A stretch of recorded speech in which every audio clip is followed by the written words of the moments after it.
We broke down in the middle of nowhere in West Virginia, only that nowhere is somewhere we really love. The Spruce Knob Seneca Rocks Recreation Area in Monongahela National Forest in West Virginia. Spring comes much later in the Alleghenies of West Virginia. People outside this region just don't grasp how different the weather is here. In case you don't know, the Allegheny Mountains are a rugged mountain range located in the eastern part of the United States, running through Pennsylvania, Maryland, West Virginia, and depending on who you ask, Virginia. Of all the Appalachian mountain chain, the Alleghenies in West Virginia are the most unique. It's a popular destination for outdoor enthusiasts, offering a wide range of activities for visitors of all ages. We've made a lot of videos in this region, especially here on Spruce Knob, the highest point in West Virginia. We bring our family here a lot. Anyway, together, Spruce Knob and Seneca Rocks form the Spruce Knob Seneca Rocks Recreation Area. It's managed by the U.S. Forest Service and covers 100,000 acres of forested land in West Virginia. National recreation areas are created by an act of Congress, and their specific management and rules may vary depending on their location and purpose. Spruce Knob Seneca Rocks Recreation Area is oriented towards hiking, camping, and other outdoor activities. This region is often referred to as the heart of the Allegheny Mountains. In special notice, coming this Christmas, the Capitol Christmas tree will be provided by Monongahela National Forest. More on that in a video down the road. This is one of the most scenic regions in the country, but it's not even ranked in the top 20 most popular U.S. national forests. And that makes no sense because this place is breathtaking. It's absolutely amazing. Here's something else that doesn't make sense. Why didn't I know that there was no jack in our truck? And why didn't I remember that there is no way to get the spare tire without the jack? So what do you do when you have a flat tire and there's no way to fix it and you're in the middle of nowhere?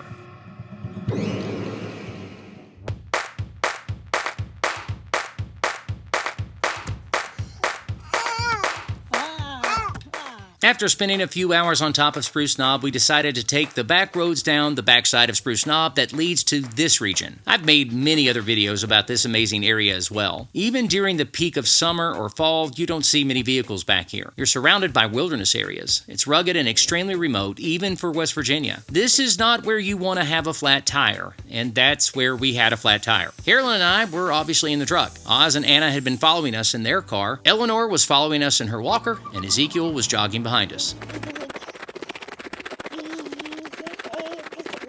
You have no idea how much energy these kids have. Anyway, we finished our picnic and windy walk around Whispering Trail. Try to say that 3 times. Then down the mountain, the back side of the mountain, the pothole-loving gravel road side of the mountain. And it was lovely because I love roads like this. And right as we were about to make the turn towards Osceola, I stopped to make sure I was going the right direction, and the driver's side tire was hissing like a train whistle.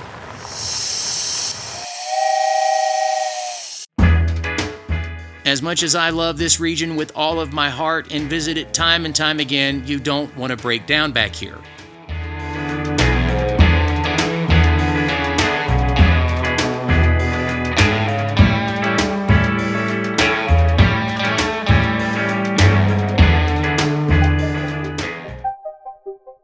There's some strange folklore about this area. For example, Spruce Knob is home to a mysterious creature known as the Spruce Knob Lake Monster, which is said to inhabit nearby Spruce Knob Lake and terrorize unsuspecting visitors. I can't say I've ever seen this monster, but I did meet a fisherman once there who wouldn't leave me alone about the 2016 election, 2 years after the election. Poor guy forgot he was there to fish. Now, this is actually true. In the 1950s, the United States Air Force considered building a nuclear missile site on the summit of Spruce Knob, but ultimately decided against it due to the remote and inaccessible location, so there's that. And just down the road, there's a facility that was to house Congress in case of a nuclear attack. In 1965, a group of hikers claimed to have seen a UFO hovering above the summit of Spruce Knob. The incident was never officially investigated and remains a mystery to this day. It's been said that the summit of Spruce Knob is a thin place or a boundary between the physical world and the spiritual world. Spruce Knob is also said to be a portal to other dimensions and is believed to have been visited by extraterrestrial beings and other mysterious entities. Meh. I don't buy into any of that stuff. But what I do know is that it gets really cold here when the sun goes down, even in the summer. And at night, these are the darkest skies east of the Mississippi, so it's a great place for a telescope.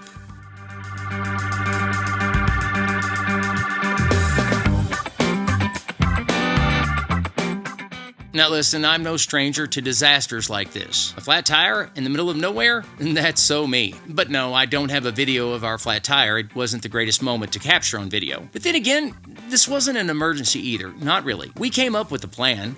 Obviously, we needed both tire and jack, but keep in mind, we're 2 hours from anything. And so here was the plan. Carol and Anna and the kids were going to Elkins, West Virginia for a tire. Realistically, a round trip like that in and out of the wilderness could take 6 or 7 hours. Actually, it could even take all night and into the next day because there was always a chance that everything would be closed in Elkins by the time they got there. And then they would have to go all the way back to Harrisonburg for the night and resume the mission the next day. So Oz and I came up with this plan. We were going to stay with the truck. I mean, we were in the middle of nowhere. This is the wilderness. People camp here. So we were going to build a fire and a shelter. We had food. We had water. What else would we need? Now, I've only known Oz for a couple of years, but I don't think I've ever seen him this excited. And to be honest, I was pretty excited too. I mean, think about it. We were going bushcraft camping in one of the most remote regions east of the Mississippi. It's like a dream come true. If we were lucky, we'd get to see the lake monster or the space portal or Bigfoot or whatever. I mean, it could happen. But it was beginning to rain, and what I realized is that in just a few hours, the rain would become ice and snow. That's just what it does here.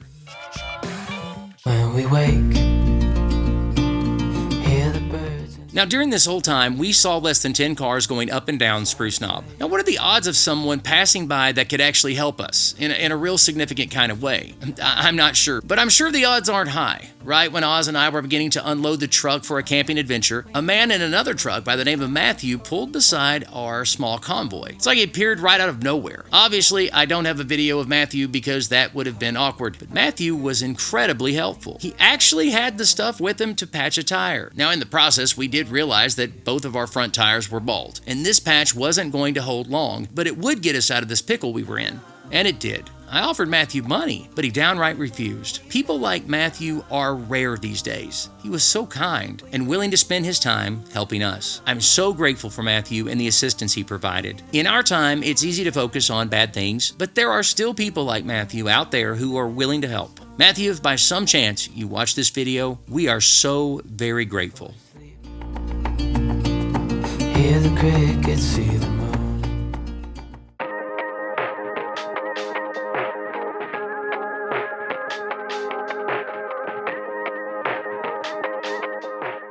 Well, now we have new tires and a jack, and I've got to say this, even though I've said this in several of our videos about West Virginia. If you're planning an outdoor getaway this year, hiking, camping, all of that, I recommend Monongahela National Forest in West Virginia, specifically the Spruce Knob Seneca Rocks Recreation Area. It's amazing. And outside of this region, it just doesn't show up much as a must-see kind of place. And trust me, you'll thank me later. And I want to thank you so much for watching this video. And here are some other videos I know you'll enjoy. Make sure you're subscribed, click the bell for notifications, leave a comment. My name is Bill Marion, and this is A Nose for Life.